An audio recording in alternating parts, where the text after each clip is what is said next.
BMS के first year में जब कोई आता है तो सिलेबस देखकर सिर चकरा जाता है ना। तो आज हम इसी उलझन को सुलझाएंगे और एक बिल्कुल साफ प्रैक्टिकल प्लान बनाएंगे। आज के इस पूरे डिस्कशन का फोकस सिर्फ और सिर्फ एक सब्जेक्ट पर रहेगा, संस्कृत और आयुर्वेद इतिहास। इसको बिल्कुल आसान भाषा में समझने की कोशिश करेंगे। ठीक है, तो अब सीधे मुद्दे पे आते हैं। सबसे पहले एग्जाम का पूरा स्ट्रक्चर क्या है उसे ही डीकोड करते हैं। अब देखिए, किसी भी स्टूडेंट के दिमाग में सबसे पहला सवाल क्या आता है? यही ना कि मार्क्स कैसे बटे हुए हैं। तो ये पूरा सब्जेक्ट सब कुछ मिलाकर 300 नंबर का है। और हाँ, ये 300 नंबर बटे कैसे हैं यही समझना प्रिपरेशन का कह सकते हैं पहला स्टेप है। और इन 300 मार्क्स का जो मेन डिवीजन है वो बिल्कुल साफ है। 200 नंबर हैं थ्योरी के लिए और 100 नंबर हैं प्रैक्टिकल्स के लिए। अब जो 200 थ्योरी मार्क्स हैं उन्हें भी दो अलग अलग पेपर्स में एकदम बराबर बराबर बांट दिया गया है। मतलब 100 नंबर के दो पेपर और हर पेपर के लिए मिलेंगे पूरे 3 घंटे। तो यहाँ सबसे ज़रूरी बात जो ध्यान में रखनी है वो ये है कि ये दोनों थ्योरी पेपर्स बिल्कुल अलग हैं। इनका फोकस एकदम डिफरेंट है। पेपर 1 है प्योर ग्रामर का और पेपर 2 है उसके एप्लीकेशन का यानी प्रैक्टिकल यूज़ का।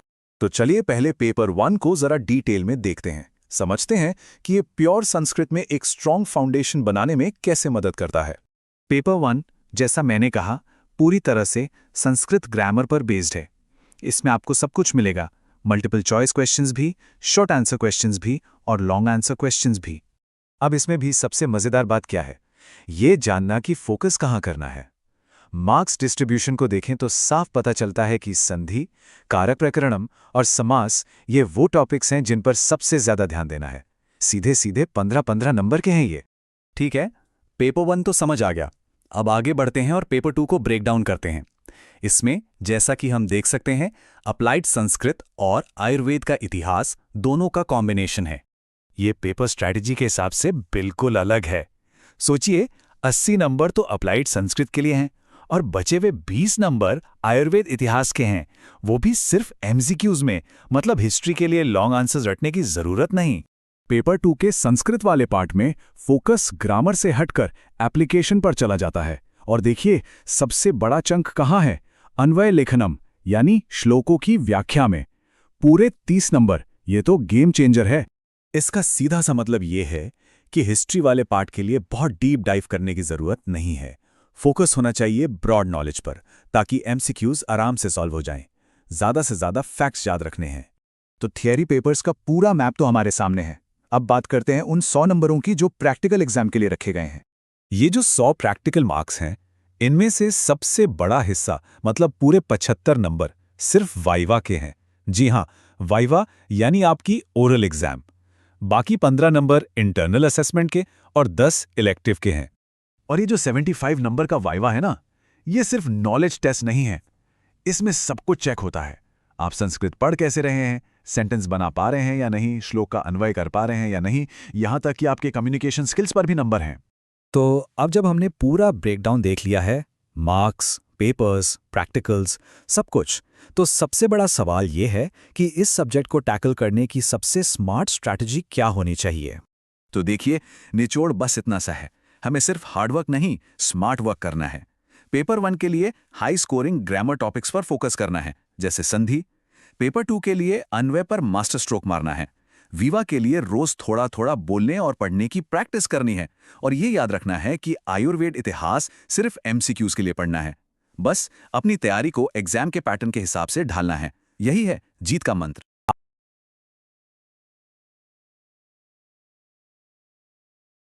ये जो सामने है ना, ये सिर्फ एक तस्वीर नहीं है, ये समझिए संस्कृत की पूरी दुनिया का एक गाइड है। जरा गौर से देखिए कैसे हर एक हिस्सा, हर एक ब्रांच सेंटर से निकलकर एक दूसरे से जुड़ रही हैं। ये सब मिलकर एक इतनी लॉजिकल, इतनी कमाल की व्यवस्था बनाते हैं। तो इस सफर में हमारे 5 पड़ाव होंगे। सबसे पहले पूरे नक्शे पर एक नज़र डालेंगे, फिर भाषा की जो नींव है उसे समझेंगे, उसके बाद जानेंगे कि शब्द बनते कैसे हैं, फिर वाक्यों के पीछे का जो विज्ञान है उस पर बात करेंगे और आखिर में देखेंगे कि इस भाषा में मास्टरी मतलब महारत कैसे हासिल की जाती है। चलिए तो शुरुआत करते हैं हमारे पहले सेक्शन से।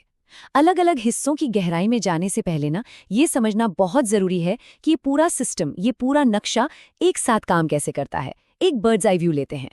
तो हमारे नक्शे पर पहला पड़ाव आ गया है भाषा की नींव, मतलब वो सबसे बुनियादी चीजें, वो बिल्डिंग ब्लॉक्स जिनसे ये पूरी की पूरी भाषा खड़ी हुई है। और वो क्या है? ध्वनियां और शब्द। देखिए, कोई भी भाषा हो, उसकी शुरुआत तो आवाज़ों से, ध्वनियों से ही होती है। संस्कृत में भी ऐसा ही है, इसकी शुरुआत होती है वर्णमाला से।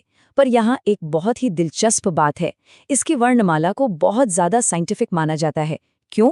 क्योंकि इसमें ध्वनियों को ऐसे ही रैंडमली नहीं रख दिया, बल्कि मुंह में वो कहाँ से बोली जाती है, उस जगह के हिसाब से व्यवस्थित किया गया है। कमाल है। अच्छा, जब ध्वनियां मिलती हैं तो शब्द बनते हैं, और शब्दों में सबसे जरूरी चीजों में से एक है संज्ञा, मतलब किसी भी इंसान, चीज या जगह का नाम। तो ये जो संज्ञा प्रकरण है, ये वो पूरा सिस्टम है जो हमें इन नामों को सही तरीके से समझने और यूज करने में मदद करता है।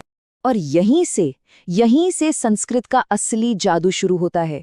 देखिए, यहाँ शब्द ना पत्थर की लकीर की तरह फिक्स नहीं होते। शब्द रूप में क्या होता है? संज्ञा अपना रूप बदलती है, ये बताने के लिए कि सेंटेंस में उसका रोल क्या है। और वैसे ही धातु रूपावली में क्रिया यानी वर्ब अपना रूप बदलती है, ये बताने के लिए कि काम कब हुआ और कैसे हुआ। यही चीज इस भाषा को इतना सटीक, इतना डायनामिक बना देती है। ठीक है, तो अब जब हमारे पास बिल्डिंग ब्लॉक्स हैं, तो चलिए अगले पड़ाव पर चलते हैं। अब देखते हैं कि इन बुनियादी चीजों से नए शब्द बनाए कैसे जाते हैं।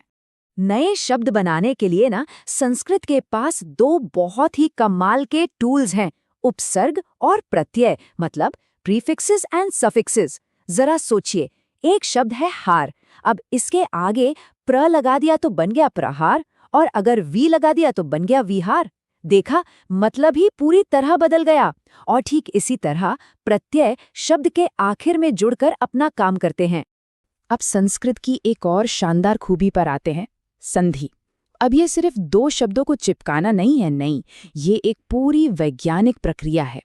मिसाल के तौर पर सूर्य और उदय, जब ये दोनों मिलते हैं तो पहले शब्द की आखिरी ध्वनि अ और दूसरे की पहली ध्वनि उ, ये दोनों नियमों के हिसाब से मिलकर ओ बन जाती हैं।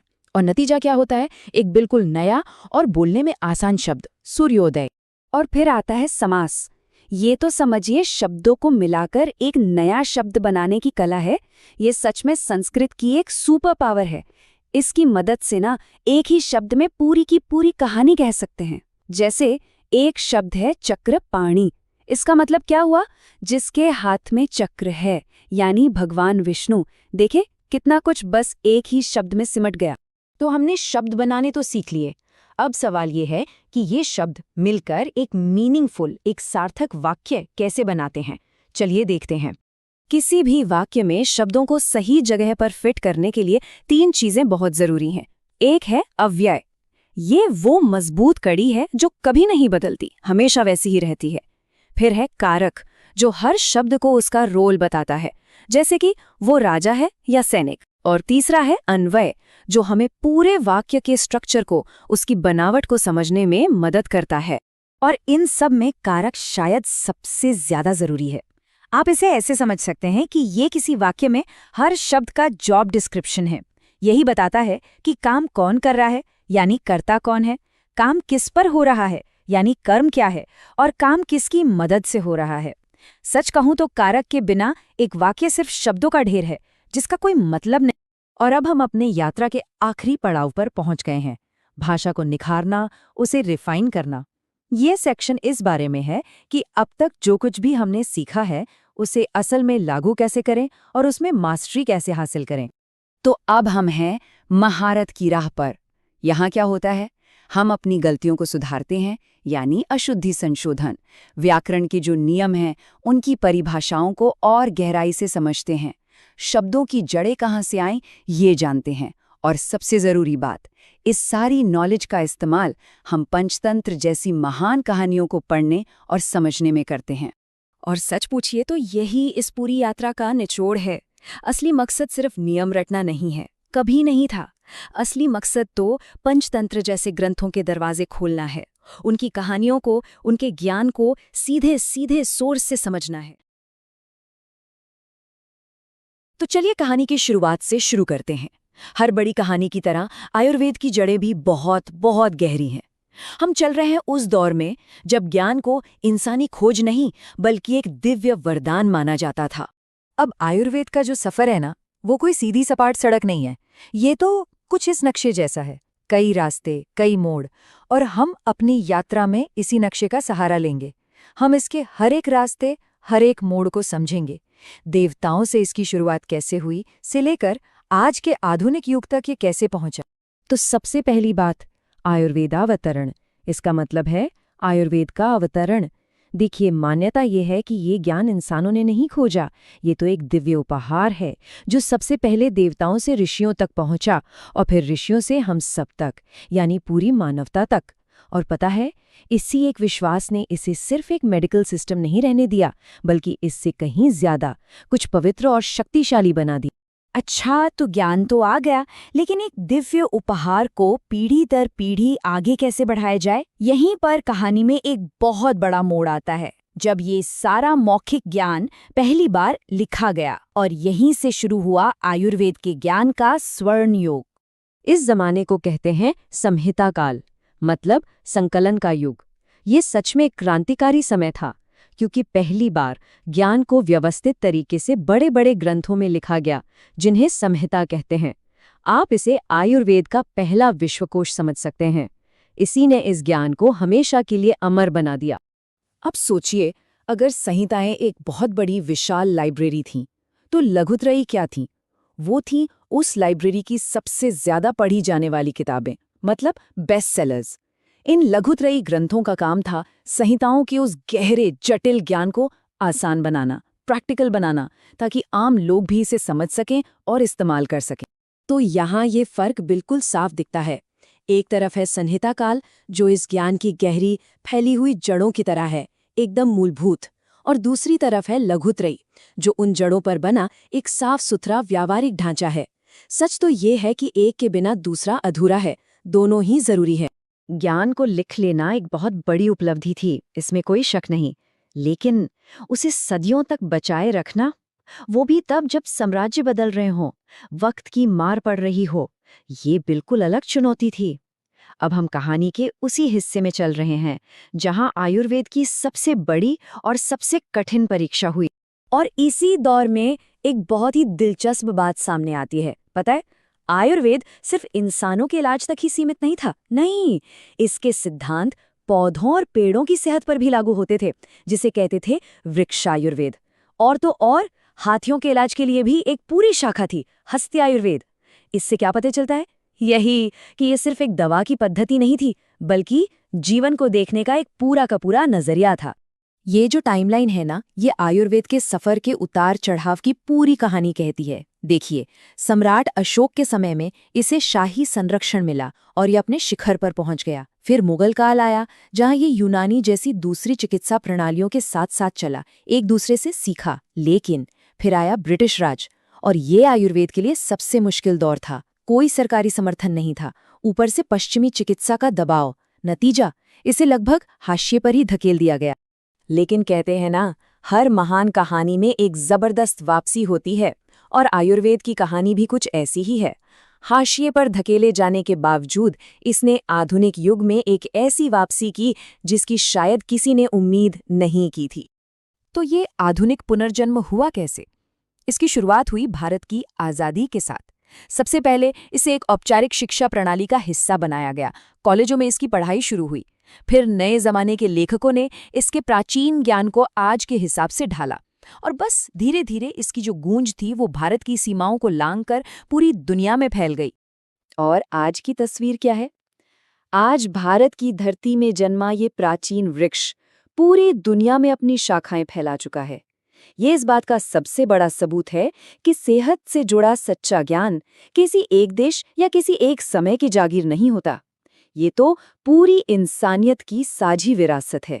तो आखिर में एक सवाल छोड़ जाते हैं। आज जब पूरी दुनिया तनाव, नई नई बीमारियों के लिए बेहतर और समग्र समाधान खोज रही है, तो क्या आयुर्वेद की ये हजारों साल पुरानी कहानी का अगला चैप्टर हमारे स्वास्थ्य के भविष्य की किताब में लिखा जाएगा?